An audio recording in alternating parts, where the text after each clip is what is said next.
Mr. Lewis snapped back into focus and hoped the kids hadn't noticed. Maybe he hadn't gotten enough sleep and was zoning out. A bad look for a teacher. "Okay, class. Today we are doing Columbus and..."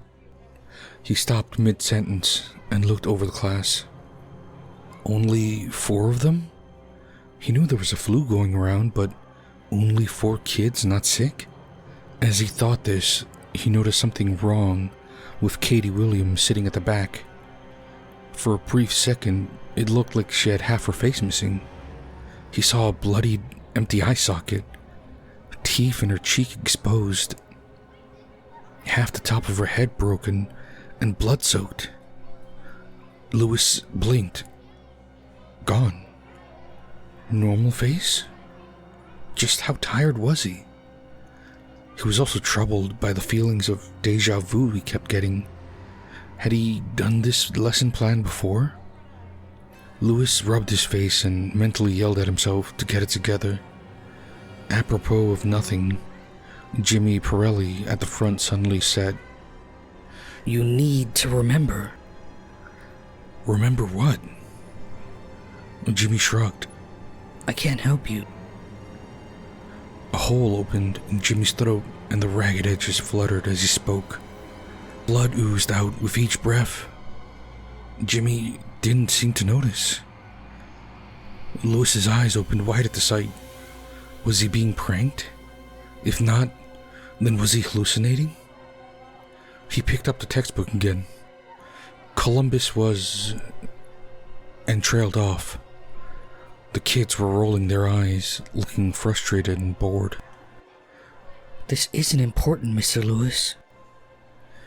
Katie's head was only half there again. The other 2 kids, he couldn't remember their names. Why couldn't he? Were laying on their desks, seemingly asleep. Lewis heard a noise. A faraway blare that sounded as if it was underwater, muted. The sound continued in the background, like a discordant heartbeat. The kids didn't react other than to stare at him more intently. Lewis looked at his watch. It was early. Too early for end-of-class chimes. He could hear words coming from the PA, but they were slowed down and indistinct. Lewis looked from the PA speaker to the kids and back again. Then, pop, pop, pop. A flat sound, but clear and close.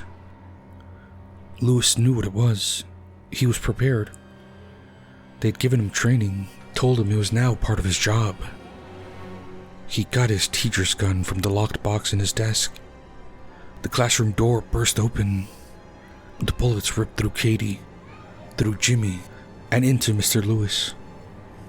The 2 kids at the front slumped forward, also hit as the shadowy shooter sprayed death.